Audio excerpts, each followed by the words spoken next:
that's not the case, what do you mean by saying he was not a zealous advocate?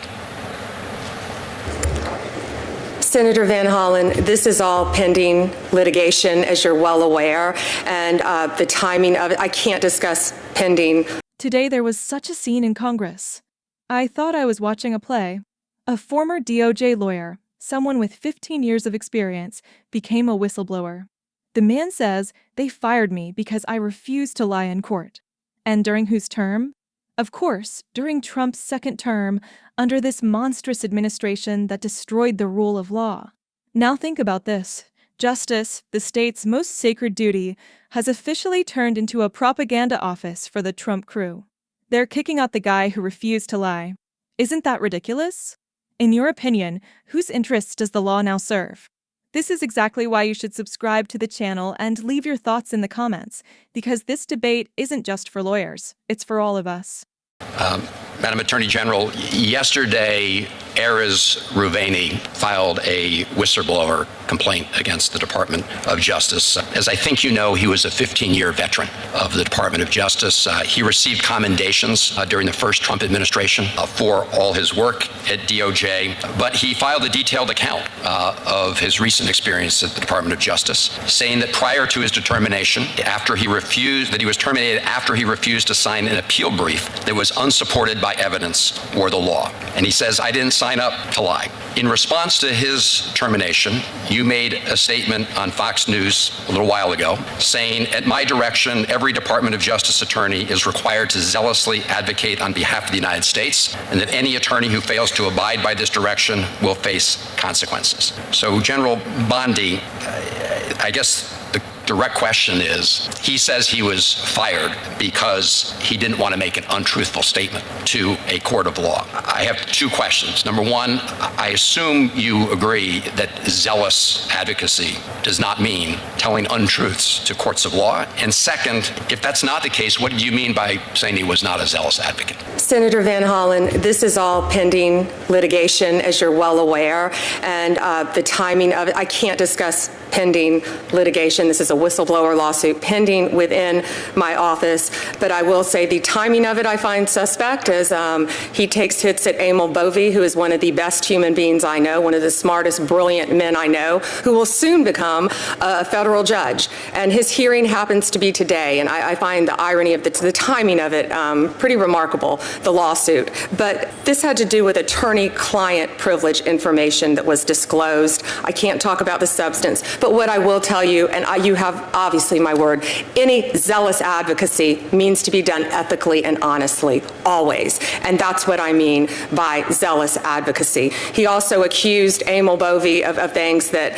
Todd Blanche, who is one of the best human beings I also know, my deputy attorney general, was in the room and said did not happen. But again, I wish I could get into greater detail. I can't because it's pending. But I stand by Emil Bovee and I stand by Todd Blanche every day, and I always will. Well, Madam Attorney General, I will say that his account seems to have lots of information. So as you say, this will obviously be something that's litigated or reviewed through due process procedures. But I have to say that it's very, very disturbing. We've also heard from others in other departments who are responsible for implementing the laws of the United States that they feel uncomfortable about having been asked to do things that they thought were unethical. Let me go on to some of the budget questions, and I really want to follow up on my colleagues, Senator Moran and Senator Collins. But the DOJ grant funding is being cut back on two fronts. One, in April, the department terminated hundreds of grant awards, notifying grantees that their current grant funds were gone, effective immediately. That included, law enforcement training grants, technical assistance awards, some dating back to fiscal year, I think, 2017. So question number one is, are you going to be releasing those funds? The second concern regarding grants has to do with the monies that were appropriated in this fiscal year, in March, and my understanding is that DOJ is withholding an overwhelming number of notices of funding opportunities, NOFOs, meaning that grantees who rely on these grants, including many who provide services to victims of crimes, are literally in some cases running out of money. For example, example, the department's biggest grant-making component, the Office of Justice Programs, has only posted one notice for fiscal year 25, NOFO notice. So if you could answer the question with respect to both those pieces. Sure, and that's a very valid question, Senator. The notices will be going out in coming weeks about the grants, and we did cut grants by 6%, and I'm here to tell every senator, if we did cut a grant that you care about that is specific to your state, please contact me. I've turned on grants that were cut off. So please, if that happens, there's an appeal process, but you can pick up the phone and you can call me, and I would be more than happy to look at that. I never want to take away a grant that is actually helping Americans, helping victims, helping law enforcement, and we're looking at it on a case-by-case basis, and many of those are being appealed already, but you have my word, we will look at all of those, absolutely. Thank you. And in terms of the other piece of the question, when the notices for information will go out, because the fiscal year obviously is, running out, and we are hearing from lots of entities that are waiting for those notices so they can apply for the grant funding. Yes, Senator. The notice of funding is consistent with our priorities, and they're finalizing it right now. It will be going out very shortly. Very shortly. All right. Thank you. It'll be posted on a rolling basis, too, I believe. Okay. If you could just keep us posted on that. And I would appreciate it, Madam Attorney General, if you could have your team respond to a letter that about 30 senators wrote to you on this topic of the prior fiscal year funds that were frozen. I will make sure they look at that letter. I think we've received probably thousands of letters. But we really do need, in order to do our job, to get responses. Thank you, Mr. Chairman. Look, the Attorney General comes out and says, zealous advocacy must be ethical and honest. Come on. If honesty were really a priority for you, the whistleblower wouldn't be unemployed today.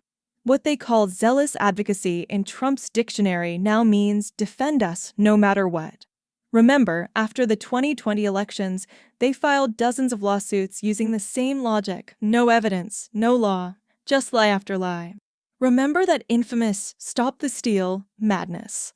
We're watching the new season of the same story. But the funny part is this: instead of accusing the man, the Attorney General is attacking the timing. Look what a coincidence. Our ally is going to be the judge, and on that day the whistleblower comes forward. So this is the DOJ's stance. Oh, how meaningful. There must be a conspiracy. Come on. As if the man's only concern was your friend taking the judge's seat. Classic Trump strategy. Downplay the issue, personalize it, but never address the core of the matter. And it's not just about this whistleblower. The senator is saying it too, and people from other departments are coming forward saying, we were told to do unethical things.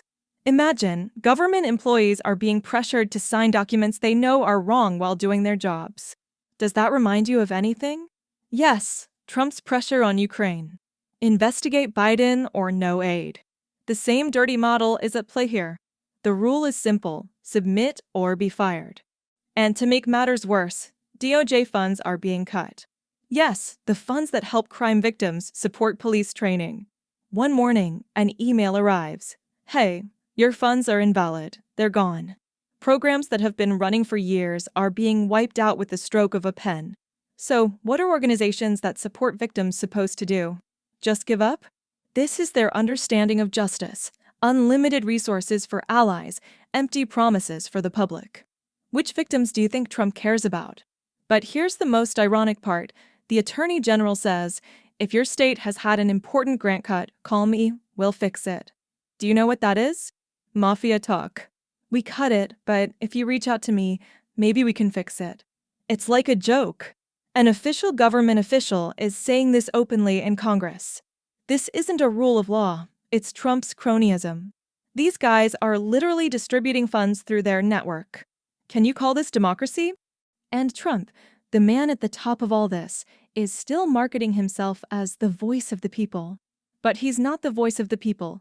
He's just the echo of his own ego.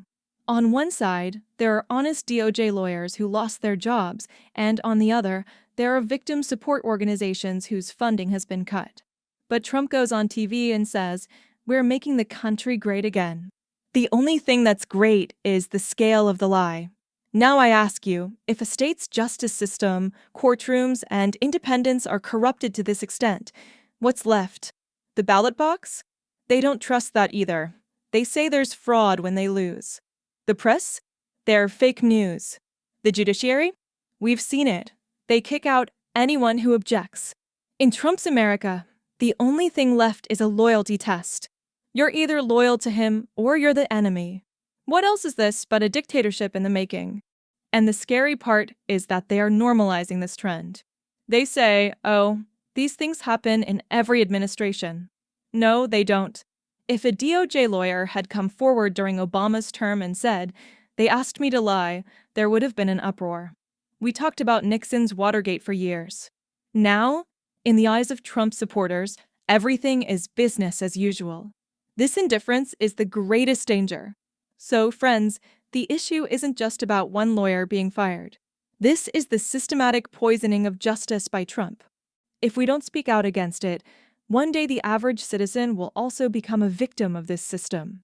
Because remember, today the target of the lie is a court, tomorrow it could be our rights.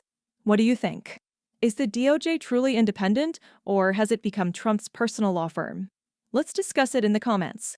And of course, like and subscribe, because channels that speak the truth need to reach more people.